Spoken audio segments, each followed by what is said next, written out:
দেখছেন না? আর ভলান্টিয়ার কি করবে? ওদের বিবেক না থাকলে ভলান্টিয়ার কি করবে?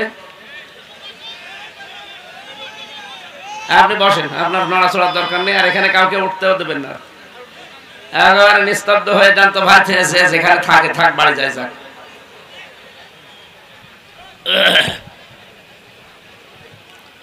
চুয়াডাঙ্গাবাসী, যে আল্লাহ আমাদেরকে কোরআনে কারীম শোনার জন্য নিয়ে এসেছেন, এমন কোরআন আমরা শুনতে এসেছি। আল্লাহ রাব্বুল আলামিন নিজে কোরআনের পরিচয় পুরা কোরআনে কম বেশি তিনি দিয়ে দিয়েছেন আগেই। আপনি দেখবেন এই কিতাবটা এমন ভাবে আল্লাহ সাজিয়েছেন, সূরা বাকারা থেকে শুরু করে সূরা নাস পর্যন্ত প্রতিটি জায়গায় এই কোরআনের পরিচয় আল্লাহ তুলে ধরেছেন। আমরা এমন একটা কিতাব থেকে কথা শুনছি, পৃথিবীর ৪৫০০ ধর্মের গ্রন্থ আছে। যত গ্রন্থগুলো পৃথিবীতে ধর্মীয় মানুষেরা মেনে চলে, তারা কম্পিউটারের ভেতরে ঢুকিয়েছে। ৪৫০০ ধর্মের গ্রন্থগুলো কম্পিউটার বলেছে এর ভেতরে ভুল আছে, রং ইনফরমেশনের ভেতরে পাওয়া যায়। কোরআনে কারীমকেও ঢুকিয়েছিল, একবার, দুইবার, তিনবার না ১০ বার ঢুকিয়েছে। ১০ বারই লেখা উঠেছে যে এর ভেতরে কোনো সন্দেহ নেই, ভুল তো দূরের কথা। রব্বুল আলামিন বলেন, যালিকাল কিতাবু লা রাইবা ফীহি। এই কিতাব এমন ভাবে আমি আল্লাহ নাযিল করেছি, এর ভেতরে ভুল তো দূরের কথা, সন্দেহের অবকাশ পর্যন্ত নেই। সূরা ফাতিহা দিয়ে শুরু। আমি একটা গবেষণা বলছি, ভালো করে খেয়াল করবেন, এদিকে তাকান। সূরা ফাতিহার ভেতরে যতগুলো অক্ষর কোরআন পড়তে লাগে ২৯টা অক্ষর, তার ভেতরে সূরা ফাতিহাতে আপনি ৭টা অক্ষর পাবেন না। বলেন তো ২৯-এর ভেতরে ৭ বাদ গেলে কত থাকে? ২২টা অক্ষর নিয়ে আমার আল্লাহ কোরআনে কারীমের সূরা ফাতিহা সাজিয়েছেন। আমি নিজে কোন তাফসীর গ্রন্থ থেকে তথ্যটা উদ্ঘাটন করে পেয়েছিলাম। রব্বুল আলামিন এমন সুন্দরভাবে সূরা ফাতিহা সাজিয়ে দিয়েছেন,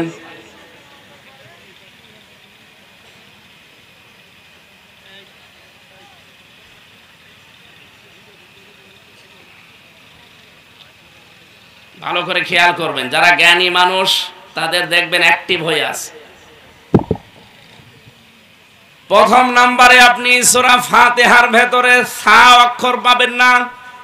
২৯টা অক্ষরের ভেতরে ৭টা অক্ষর আল্লাহ এই সূরার ভেতরে দেননি। কেন দেননি? যারা মনীষী, চিন্তাশীল, যারা চিন্তা করে এটা বের করেছে। ১ নাম্বারে কি অক্ষর নেই? সা। বলেন বলেন। সোয়াদ দিয়ে কোন অক্ষর লিখলে হয় সবির, মানে ধৈর্যশীল। সোয়াদ বা র, সবরুন শব্দের শাব্দিক অর্থ হচ্ছে ধৈর্য। আর সিন বা র, সাবর। সাবর মানে ধ্বংস, সবর মানে কি? কোরআনে কারীমে আল্লাহ ৭টা অক্ষর দিয়েছেন, দেন নাই সূরা ফাতিহায় তার প্রথম অক্ষর হচ্ছে সা। মনীষী জানাতে চেয়েছেন যারা গবেষক, তার মানে সূরা ফাতিহা যদি কেউ পড়ে জীবনে সেট করতে পারে, মহান আল্লাহ তাকে কোনোদিন ধ্বংস করবেন না। ২ নম্বরে আমি পেয়েছি এর ভেতরে জিম নেই। কি নেই? বলেন বলেন। কোরআনে আপনি জিম দিয়ে বেশি দেখবেন, জিম দিয়ে জাহান্নামের পরিচয়গুলো আল্লাহ দিয়েছেন। এইজন্য জিম শব্দটা সূরা ফাতিহায় আল্লাহ দেননি। তার মানে সূরা ফাতিহার ৭টা আয়াত কোন মানুষ যদি নিজে পড়ে প্র্যাকটিক্যাল লাইফে সেট করতে পারে, মহান আল্লাহ কোনদিন তাকে ৭টা জাহান্নামের একটাও দেবেন না। ৩ নম্বরে আমি পেয়েছি খ। খ দিয়ে খব্বারিন।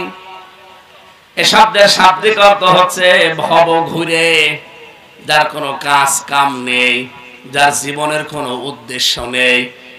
রব্বুল আলামিন সূরা ফাতিহার ভেতরে খ দেননি এই কারণে, সূরা ফাতিহা কেউ পড়লে আমার আল্লাহ তার জীবনকে ভব ঘুরে উদ্দেশ্যহীন বানিয়ে দেবেন না, তার জীবনে একটা উদ্দেশ্য থাকবে। 4 নাম্বার অক্ষর পেয়েছি শিন।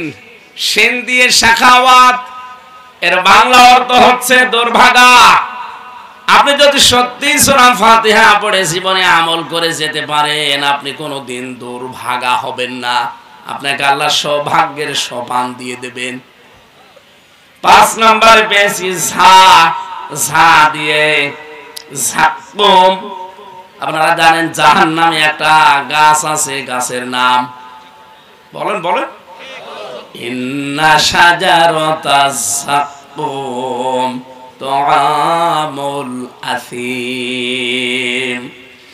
রাব্বুল আলামিন বলেন, অবশ্যই আমি জাহান্নামের ভেতরে যাক্কুম গাছ তৈরি করেছি, এটা পাপীদের খাবার। কোন মানুষ যদি সূরা ফাতিহা পড়তে পারে, এই যাক্কুম ঝা শব্দটা যেহেতু আল্লাহ দেয়নি, তাকে জাহান্নামের ওই যাক্কুম গাছ কোনোদিন তার কাছে আসতেও পারবে না। এরপরে পেয়েছি জ। জ দিয়ে আমরা বুঝি জুলমাত, মানে অন্ধকার।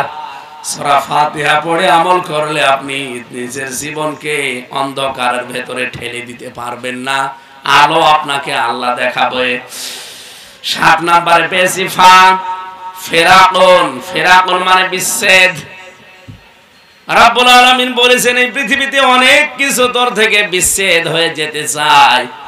আমি যে সূরাটা দিয়েছি, কমপক্ষে 17 ফরজ নামাজ 17 রাকাত পড়া লাগে, অন্য নামাজ না পড়লেও। 24 ঘন্টার ভেতরে একজন মানুষ 17 রাকাত মাস্ট বি নামাজ পড়াই লাগবে। কথা বলেন না কেন? কি নামাজ সেটা? ফরজ। কি নামাজ? যদি নফল বাড়াতে থাকেন তাহলে আরো বাড়বে। আপনাকে মাস্ট বি এই 17 বার সূরা ফাতিহা তো পড়াই লাগবে। কোন মানুষ যদি সূরা ফাতিহা পড়তে পারে, এর উপরে তার জীবনটা উঠে যায়। মহান আল্লাহ এই পৃথিবীতে তাকে কোনো কিছু থেকে বিচ্ছেদ ঘটাবেন না। আজ বাংলাদেশ থেকে অনেকের বিচ্ছেদ হয়ে গেছে, সামনে অনেকের হওয়ার সম্ভাবনা আছে। আমি আপনাকে ইন্ডিকেট করে বলছি না, বাস্তবে দেখে বলছি। কত কিছু থেকে আপনার বিচ্ছেদ। আপনি মায়ের কাছে থাকতে পারেন না, বাবার কাছে থাকতে পারেন না, সন্তানের কাছে থাকতে পারেন না, দেশের জনগণের কাছে থাকতে পারেন না, সর্বোপরি যিনি আমার মালিক, মালিকের কাছ থেকেও আপনি বিচ্ছেদ হয়ে গেছেন। প্রশ্ন আসতে পারে, সূরা ফাতিহা তো প্রতিদিন পড়ি আমি। না, সূরা ফাতিহার ভেতরে যে 7টা আয়াত দিয়ে আল্লাহ সাজিয়েছেন, পুরো কোরআন শরীফে আপনি যা পাবেন, এই 7টা আয়াতের ভেতরে আল্লাহ সব লুকিয়ে রেখেছেন। কোন মানুষ যদি 7টি আয়াত সত্যিই বোঝে আর পড়ে, ওর জীবনে কোনোদিন আল্লাহ থেকে শুরু করে কোন সৃষ্টি জগতের বিচ্ছেদ ঘটবে না। সর্বশেষ আয়াতটা আপনি আরো বাড়ি যেয়ে ফের পড়বেন তাফসীর সহ। গায়রিল মাগদুবি আলাইহিম ওয়ালাদ-দাল্লিন।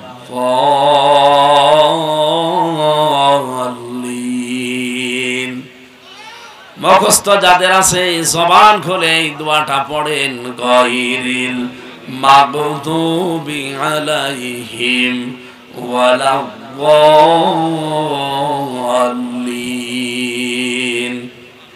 আপনি প্রতিদিন এই দোয়াটা আল্লাহর কাছে করছেন, রব্বুল আলামিন তুমি তাদের পথে আমাদেরকে চালাবে না যারা মাগদুব এবং দাল্লিন। যত তাফসীর পৃথিবীতে আছে, সব মুফাসসির এই দুইটা শব্দের ব্যাখ্যায় লিখেছেন মাগদুব এবং দাল্লিন মানে ইহুদি আর খ্রিস্টান। কেন? তাফসীরে মুফাসসির ইকরাম লিখেছেন, দেখেন তো আপনার জীবনে মেলে কিনা। যদি আমার জীবনেও মেলে, আমি এই মুহূর্ত থেকে এই সিদ্ধান্ত পাল্টিয়ে ফেলবো। আপনার জীবনে যদি মিলে যায়, আপনাকেও পাঠানো লাগবে। কি কথা বলছেন এখন? ইহুদি আর খ্রিস্টানদের উপরে আল্লাহ যে দুইটা কিতাব দিয়েছিলেন, একটার নাম আমরা জানি তাওরাত, আর একটার নাম ইনজিল। জানেন না? মুসা নবী আর ঈসা নবী, এত বড় বড় বড় পাওয়ারফুল নবী তারাও ছিল, আল্লাহর সাথে কথা বলতো একজন, আর আল্লাহ যাকে রুহু বলেছেন রুহুল্লাহ। এই দুইজন নবী কিতাব পেয়েছেন, এত বড় বড় কিতাব, অথচ তাদের কিতাবে আমাদের নবীর পরিচয় আর সম্মান মর্যাদা আল্লাহ তুলে ধরেছেন 1000 বারের উপরে। কোরআন শরীফের ভেতরে মুসা নবীর নাম আপনি 1000 বার পাবেন না, ঈসা নবীর নাম 1000 বার পাবেন না। 300 কয় জায়গায় যেন মুসা নবীর নাম আছে, 200 কয় জায়গায় যেন হযরত ঈসা নবীর নাম আছে। অথচ মুহাম্মদ রাসূলুল্লাহর পরিচয়টা আল্লাহ তুলে ধরেছেন তাওরাতে আর ইনজিলে 1000-এরও বেশি। ওই জামানায় যাদের উপর ওই কিতাবটা নাযিল হয়েছিল, যেহেতু তারা ইহুদি এবং খ্রিস্টান, আপনারা জানেন, আমি বাইরের দেশগুলো যখন সফর করেছি দেখেছি ইহুদির সাথে চলতাম, খ্রিস্টানদের সাথে চলতাম। বিশেষ করে আমি এই যে বাইরের দেশগুলো কিছুদিন আগে আমার নিয়ে গিয়েছিল, থাইল্যান্ড, সিঙ্গাপুর, মালয়েশিয়া সহ যতগুলো দেশে আমার আল্লাহ নিয়ে গেল, যে আমি আগে দেখি ওই দেশে খ্রিস্টান, ইহুদি, বৌদ্ধ আছে কিনা। যারা নিয়ে যায় বলে আমার ওখানে নিয়ে চলেন, ওনাদের গির্জায় যায়, ওদের যে ধর্মীয় উপাসনালয় গুলো আছে ওখানে যে লোকটা দায়িত্বে আছে কথা বলতে চায়, একজন দোভাষীর সাথে রাখি, জিজ্ঞাসা করি যে আপনাদের নবীর নাম কি।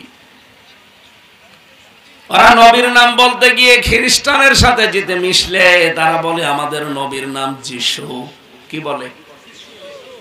তখন আমি কোরআনে কারীম থেকে আয়াতগুলো কোট করে করে বলি, না, আপনাদের নবীর নাম যিশু না, আমাদের তো আপনার নবীর নাম ঈসা। নাম কি? আপনারা নামটা পাল্টিয়ে দিয়েছেন, শুধু নবীর নামকেই পাল্টান নাই। আপনাদের উপর যে